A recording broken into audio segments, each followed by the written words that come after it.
علمی point number 1 کہ بھائیو الحمدللہ عمرہ اور حج کی عبادت کے طریقے پر پوری امت کا اجماع ہے. 99.9% چیزوں پر پوری امت کا اجماع ہے.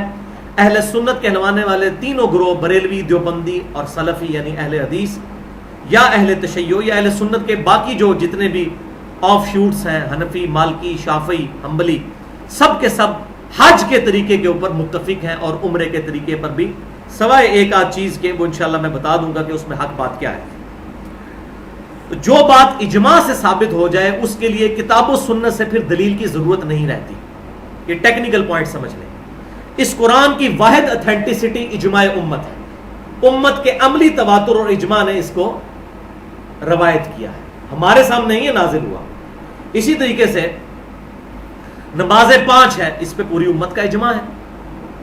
اس کے لیے کسی دلیل کی ضرورت نہیں. ویسے الحمدللہ دلائل موجود ہیں کتاب و سنت کے اندر، لیکن دلیل وہاں آئے گی جہاں پر اختلاف شروع ہوگا. نمازوں کی رکعتیں کیا ہیں؟ فجر کے 2 فرض، ظہر کے 4، عصر کے 4، مغرب کے 3، عشاء کے 4. اس پہ اہل سنت کے تمام گروہ اور اہل تشیع کے تمام جتنے بھی گروہ ہیں سب کا اتفاق ہے. تو اجماع کی وجہ سے حج اور عمرے کے طریقے کو بیان کرنے میں بڑی آسانی ہو جاتی ہے. اجماع پہ میں نے ٹیکنیکل گفتگو کی ہے 40 منٹ کی. اجماع کی حجیت اور اس کی 17 مثالیں اہل سنت پاک.com پر مسئلہ نمبر 31 کے نام سے. علمی پوائنٹ نمبر 2، جہاں تک قرآن و سنت سے دلائل کا تعلق ہے تو الحمدللہ حج اور عمرے سے ریلیٹڈ ہر چیز موجود ہے. لیکن اگر ایک ایک چیز کے ساتھ میں مکمل ریفرنس دیتا جاؤں ایک ایک سٹیپ پہ تو کم از کم 10 گھنٹے چاہیے. تو میں اپنی طبیعت کے اوپر جبر کرتے ہوئے ان جنرل ریفرنسز شروع میں ہی دے دیتا ہوں، ورنہ تو میں کوئی بات ایک جملہ بھی ریفرنس کے بغیر نہیں بولتا.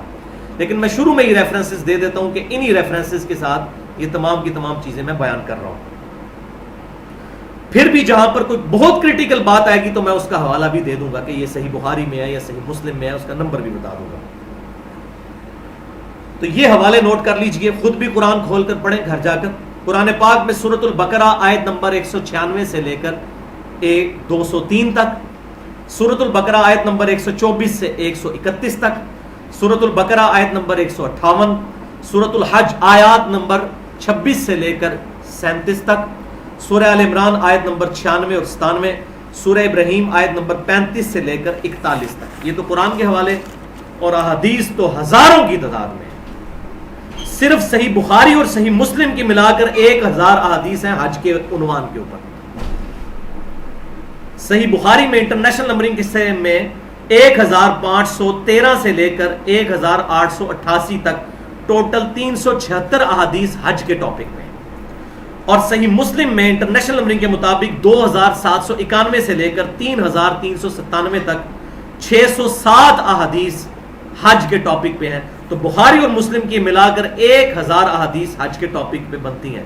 اب وہ 1000 حدیثیں یہاں ڈسکس کی جائیں تو آپ خود ہی اندازہ لگا لیں کہ کتنا ٹائم لگے گا.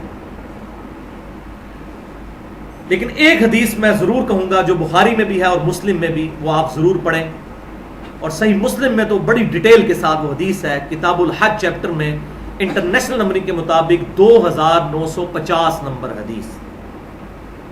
اور میں یہ سمجھتا ہوں کہ آپ صلی اللہ علیہ وسلم کے حج کا 80% مسائل اس ایک حدیث میں موجود ہے جو 5-6 صفحات پر مشتمل ہے. اسی لیے مشکات المصابیح میں بھی امام ولی الدین تبریزی رحمۃ اللہ علیہ اس حدیث کو رسول اللہ صلی اللہ علیہ وسلم کے حجۃ الوداع کے چیپٹر میں پہلی حدیث یہی لے کر آئے. صحیح مسلم کتاب الحج انٹرنیشنل نمبرنگ کے مطابق 2950 نمبر حدیث، اور مشکات میں اس کا نمبر ہے 2555. اور اس حدیث کے راوی ہیں امام جعفر الصادق رحمۃ اللہ علیہ، المتوفى 148 ہجری. وہ روایت کرتے ہیں اپنے والد امام باقر رحمۃ اللہ علیہ سے، اور امام باقر روایت کرتے ہیں سیدنا جابر بن عبداللہ رضی اللہ تعالیٰ عنہ سے. امام باقر کون ہے؟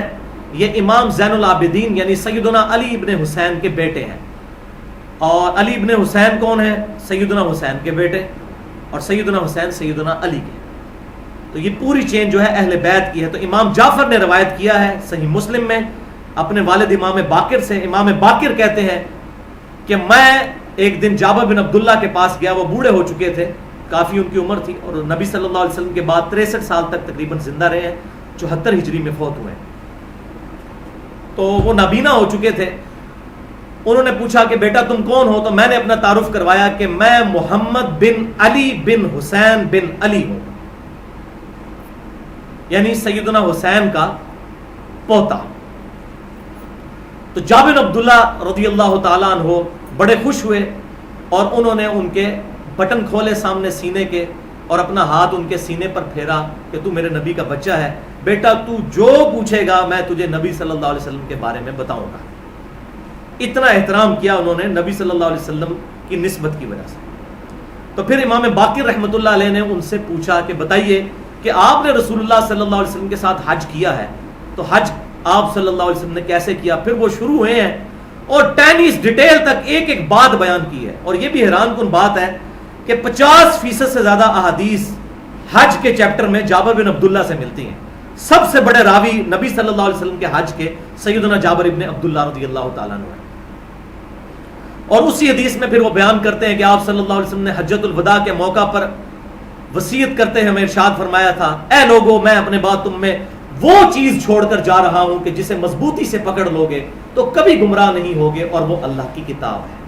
صحیح مسلم میں صرف اللہ کی کتاب کا ذکر موجود ہے، اور سنت کو ماننا اسی میں داخل ہے۔ من یطع الرسول فقد اطاع اللہ۔ پھر اسی حدیث میں آگے آتا ہے کہ سیدنا علی رضی اللہ تعالیٰ عنہ یمن سے 100 اونٹ لے کر آئے، جن میں سے 63 اونٹ نبی صلی اللہ علیہ وسلم نے اپنے مبارک ہاتھوں سے ذبح کیے، اور باقی 37 جو اونٹ ہیں وہ سیدنا علی کی ڈیوٹی لگائی، تو انہوں نے پھر ان کو قربان کیا، یعنی 63۔ آپ صلی اللہ علیہ وسلم کی عمر مبارک بھی 63 سال ہو چکی تھی، تو آپ نے 63 اونٹ قربان کیے اپنی طرف سے۔ اور پھر جابر بن عبداللہ اس حدیث کا اینڈ کرتے ہیں اس بات پہ کہ پھر جب 100 کے 100 اونٹ قربان ہو گئے تو نبی صلی اللہ علیہ وسلم نے حکم دیا کہ ہر اونٹ میں سے ایک بوٹی لے کر ایک دیگ بنائی جائے 100 بوٹیوں کی، اور جب وہ دیگ پک کر تیار ہو گئی تو جابر بن عبداللہ کہتے ہیں کہ پھر ان دونوں نے بیٹھ کر اس کو کھایا، یعنی نبی صلی اللہ علیہ وسلم نے اور مولا علی رضی اللہ تعالیٰ عنہ نے۔ مولا کا مطلب دلی محبوب، جو کہ صحیح حدیث ہے جامعہ ترمذی میں، حدیث متواترہ، من کنت مولاہ فہذا علی مولا، جو مجھ سے دلی محبت رکھتا ہے پھر اس کا دلی محبوب سیدنا علی ہونے چاہیے۔ الحمدللہ۔ تو یہ حدیث ضرور پڑھیں، کتاب الحج 2950 صحیح مسلم کے اندر۔ علمی پوائنٹ نمبر 3، دارالسلام پبلیکیشن نے ایک کتاب چھاپی ہے۔ میں نے ابھی تک مارکیٹ میں جتنی کتابیں دیکھی ہیں حج کے اور عمرے کے ٹاپک پہ، ان میں سب سے بیسٹ کتاب یہ ہے۔ 224 صفحات کے اوپر پاکٹ سائز کتاب ہے، اور یہ سفر حج اور عمرے میں بھی اپنے ساتھ رکھیں تاکہ بار بار کوئی چیز دیکھنی ہے، کوئی دعا پڑھنے کے لیے کوئی اذکار وغیرہ اور طریقہ، وہ ہم اس سے کنسلٹ کر سکتے ہیں۔ یہ خرید لیں دارالسلام پبلیکیشن کی۔ اس کے علاوہ ہماری ویب سائٹ اہلسنتپاک.com پر سنت طریقہ اور اذکار والا جو آئیکن ہے اس کے اندر ایک 10 MB کی فائل رکھی ہوئی ہے، حج اور عمرہ کا مکمل طریقہ۔ وہ تقریباً 40 صفحوں پر مشتمل ہے، کلرڈ ہے وہ تصاویر کے ساتھ کہ کون سا رکن کیسے ادا کرنا ہے، اور ان جگہوں کی تصاویر بھی اس میں موجود ہیں، وہ آپ ڈاؤن لوڈ کر کے اس سے بھی حج کے طریقے کو سمجھ سکتے ہیں آسانی کے ساتھ۔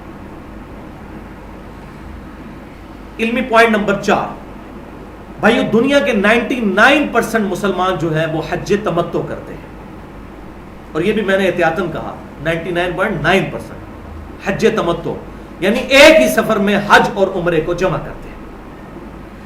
ایون حج قران بھی کیا جائے اس میں بھی حج اور عمرہ جمع ہوتا ہے۔